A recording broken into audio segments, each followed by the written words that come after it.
ময়মনসিংহের ভালুকা পৌরসভার টি&টি রোডের এক বাসা থেকে মা ও 2 সন্তানের গলাকাটা মরদেহ উদ্ধার করেছে পুলিশ। সোমবার সকালে পৌরসভার 7 নম্বর ওয়ার্ডের একটি বাড়ি থেকে মরদেহগুলো উদ্ধার করা হয়।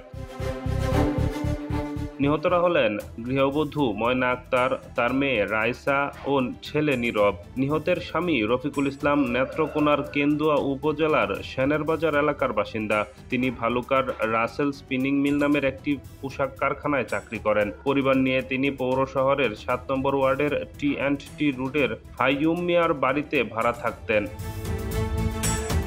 স্থানীয় সূত্র জানায়, সোমবার সকাল 9টার দিকে কাজে যাওয়ার পর বাসায় ফিরে এসে রফিকুল বাড়ির দরজায় তালা লাগানো দেখতে পান। অনেক ডাকাডাকির পর সাড়া না পেয়ে তিনি তালা ভেঙে ঘরে প্রবেশ করেন। এরপর স্ত্রী ও 2 সন্তানের গলাকাটা মরদেহ দেখতে পান। খবর পেয়ে ভালুকা মডেল থানা পুলিশ ঘটনাস্থলে পৌঁছে মরদেহ উদ্ধার করেছে।